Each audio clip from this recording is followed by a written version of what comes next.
ഇന്ന് വളരെയധികം വിമർശനങ്ങൾ നേരിട്ടുകൊണ്ടിരിക്കുന്ന ഒരു കമ്പനിയാണ് ഓപ്പൺ എ ഐ. അതിനു കാരണം മറ്റൊന്നുമല്ല, US ഡിപ്പാർട്ട്മെൻറ്റ് ഓഫ് വാറുമായി സൈനിക ആവശ്യങ്ങൾക്കായി കരാർ ഒപ്പിട്ടതാണ് ഇതിന് കാരണം. അതായത് യുദ്ധങ്ങളിൽ AI യൂസ് ചെയ്യുന്നതിനുള്ള ഒരു കരാർ. കില്ലർ റോബോട്ടുകൾ നിർമ്മിക്കുന്നതിനും AI വെപ്പൺസ് ബിൽഡ് ചെയ്യുന്നതിനും ഇതൊരു കാരണമാകും എന്ന് ജനങ്ങൾ ഭയപ്പെടുന്നുണ്ട്. അതുകൊണ്ടാണ് ഇതിന് ഇത്രയും അധികം ജനരോഷമുള്ളത്. സോഷ്യൽ മീഡിയയിൽ ChatGPTക്കെതിരെ ക്വിറ്റ് GPT എന്ന ഹാഷ്ടാഗോടെ പല മൂവ്മെൻറ്റ്സും നടക്കുന്നുണ്ട്. സോ എന്താണ് ഇതിൻ്റെ ഒരു ബാക്ക്ഗ്രൗണ്ട്? ആന്ത്രോപിക് എന്ന AI കമ്പനി US പ്രതിരോധ വകുപ്പുമായി പല രഹസ്യ പ്രവർത്തനങ്ങളും ഏർപ്പെട്ടിരുന്ന ഒരു കമ്പനിയാണ്. US സൈന്യത്തിന് അവരുടെ അതീവ രഹസ്യ ഫയലുകളെ വിശകലനം ചെയ്യാനും യുദ്ധതന്ത്രങ്ങൾ മെനയാനും ആന്ത്രോപിക്കിൻ്റെ ക്ലൗഡ് എന്ന മോഡൽ ഉപയോഗിച്ചിരുന്നു. 2026 ജനുവരിയിൽ നിക്കോളാസ് മഡുറോ എന്ന വെനിസ്വേലൻ പ്രസിഡന്റിനെ പിടികൂടാനോ അല്ലെങ്കിൽ അദ്ദേഹത്തിന്റെ നീക്കങ്ങൾ നിരീക്ഷിക്കാനോ ഉള്ള ഒരു അതീവ രഹസ്യ ദൗത്യത്തിന് US സൈന്യം ആന്ത്രോപിക്കിന്റെ ക്ലൗഡ് AI ഉപയോഗിച്ചതായി പറയപ്പെടുന്നുണ്ട്. ഈ ഒരു സംഭവത്തിന് ശേഷമാണ് മാരകമായ ദൗത്യങ്ങൾക്ക് AI ഉപയോഗിക്കുന്നതിനെതിരെ ആന്ത്രോപിക് രംഗത്ത് വന്നത്. ഒരു ഭരണ തലവനെ പിടികൂടാൻ AI ഉപയോഗിക്കുന്നത് അന്താരാഷ്ട്ര നിയമങ്ങൾക്ക് വിരുദ്ധമാകുമോ എന്ന പേടിയും AI തെറ്റായി ഒരു തീരുമാനമെടുത്താൽ അത് വലിയൊരു യുദ്ധത്തിന് കാരണമാകുമോ എന്ന ആശങ്കയും കൊണ്ടാകണം ആന്ത്രോപിക്കിനെ ഗവൺമെൻറ്റുമായി കൊമ്പുകോർക്കാൻ പ്രേരിപ്പിച്ചത്. എല്ലാ നിയമപരമായ ഉപയോഗങ്ങൾക്കും AI ഉപയോഗിക്കാൻ സമ്മതിക്കണമെന്ന് US പ്രതിരോധ സെക്രട്ടറി ആന്ത്രോപിക്കിനോട് ആവശ്യപ്പെട്ടു. ഇതിന് ആന്ത്രോപിക് വിസമ്മതിച്ചു. AI ഉപയോഗം സുരക്ഷിതമാണോ എന്ന് തീരുമാനിക്കാനുള്ള അധികാരം തങ്ങളുടെ കമ്പനിയിലെ വിദഗ്ധർക്കും CEOയ്ക്കുമാണ് എന്ന് അവർ വാദിച്ചു. ഈ ഒരു നിലപാട് US ഗവൺമെൻറ്റിന് അംഗീകരിക്കാൻ സാധിച്ചില്ല.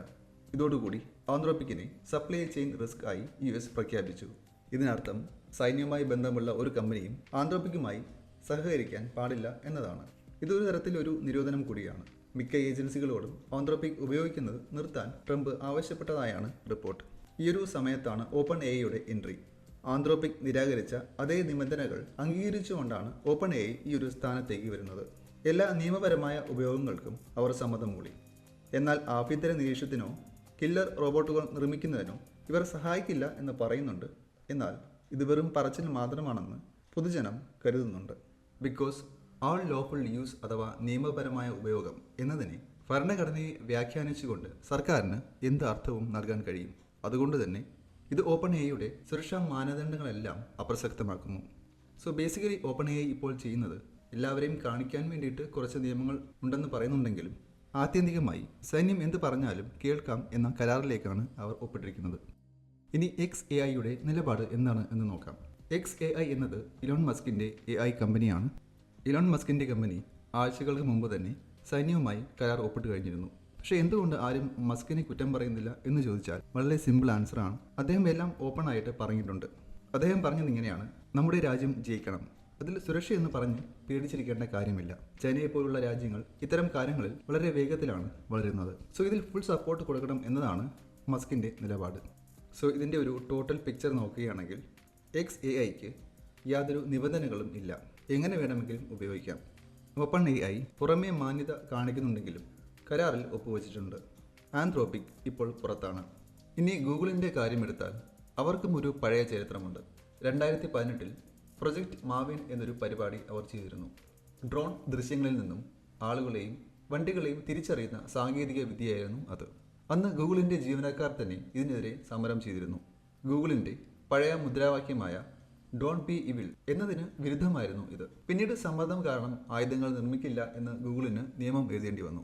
പക്ഷേ തമാശ അതല്ല, 2025 സൈന്യവുമായി കരാർ ഒപ്പിടുന്നതിന് തൊട്ടു മുൻപ് ഡോണ്ട് ബി ഇവിൾ എന്ന വാക്യങ്ങൾ അവർ പതുക്കെ നീക്കം ചെയ്തു. ഇനി ഇന്നത്തെ കാര്യമെടുത്താൽ ആന്ത്രോപിക്കിൻ്റെ നിലപാടിനെ സപ്പോർട്ട് ചെയ്തും ഓപ്പൺ AIയെ വിമർശിച്ചും പലതരത്തിലുള്ള ക്യാമ്പയിൻസ് നടക്കുന്നുണ്ട്. ഇതിനിടയിൽ മെറ്റ അവരുടെ AI മോഡലുകൾ ഓപ്പൺ സോഴ്സ് ആക്കുന്നുണ്ട്. അവർ സ്വന്തം വഴിക്ക് നീങ്ങുന്നുണ്ട്. തൽക്കാലം ഈ ഒരു തല്ലിനിടയിൽ അവർ ഇല്ല എന്നത് ആശ്വാസകരമാണ്. ചൈനയുടെ കാര്യമെടുത്താൽ ചൈന ഗവൺമെൻറ്റിന് AI യൂസ് ചെയ്യാൻ ജനങ്ങളോടോ കമ്പനികളോടോ ചോദിക്കേണ്ട ആവശ്യമില്ല. ഗവൺമെൻറ്റിന് ടോട്ടൽ കൺട്രോളാണ് ഉള്ളത്. അതുകൊണ്ട് തന്നെ സൈനിക ആവശ്യങ്ങൾക്കായി AI ഉപയോഗിക്കുന്നതിൽ അവർ അതിവേഗം മുന്നേറുകയാണ്. ഇത് അമേരിക്കയെ പീഡിപ്പിക്കുന്ന ഒരു ഘടകമാണ്. AI ലോകത്തെ നിയന്ത്രിക്കുന്ന ശക്തിയായി മാറുമ്പോൾ അതിൽ പിന്നിലായിപ്പോയാൽ ലോകത്തെ 1-ാം നമ്പർ സ്ഥാനം അവർക്ക് നഷ്ടപ്പെടും. ചൈനയെ തടയാൻ അമേരിക്ക ചിപ്പുകൾക്ക് നിരോധനം ഏർപ്പെടുത്തിയിട്ടുണ്ടെങ്കിലും പിന്നീട് ചൈന ഇതിനെയെല്ലാം മറികടക്കാൻ സാധ്യതയുണ്ട്. യുദ്ധം ആർക്കും ഇഷ്ടമുള്ള കാര്യമല്ല. പക്ഷേ ഇവിടെ രാജ്യങ്ങൾക്ക് ഒരു ഗതികേടുണ്ട്.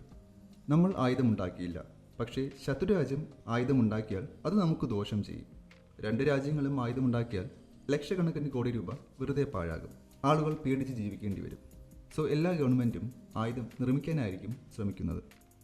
ഇനി AI കാര്യമെടുത്താൽ ഇതിന് ചിലവ് കുറവാണ്. ന്യൂക്ലിയർ ആയുധം ഉണ്ടാക്കുന്നതിനേക്കാൾ കുറഞ്ഞ ചിലവിൽ AI ആയുധം ഉണ്ടാക്കാം.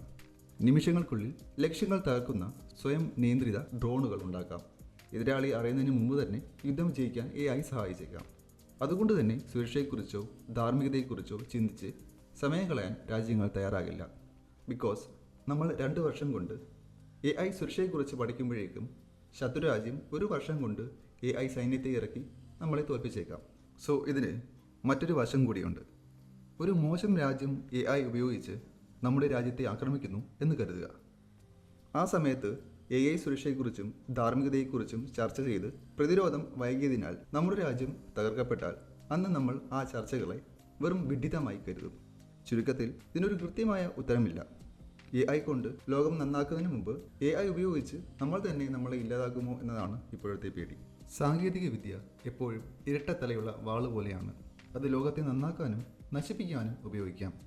AI കമ്പനികൾ ലാഭത്തിനും രാഷ്ട്രീയത്തിനും അപ്പുറം മനുഷ്യരാശിയുടെ സുരക്ഷയ്ക്ക് മുൻഗണന നൽകുമോ എന്നതാണ് വരും വർഷങ്ങളിൽ നമ്മൾ കാണാനിരിക്കുന്ന ഏറ്റവും വലിയ പോരാട്ടം. So that's all about today's video. Thank you for watching and see you in the next video. Bye.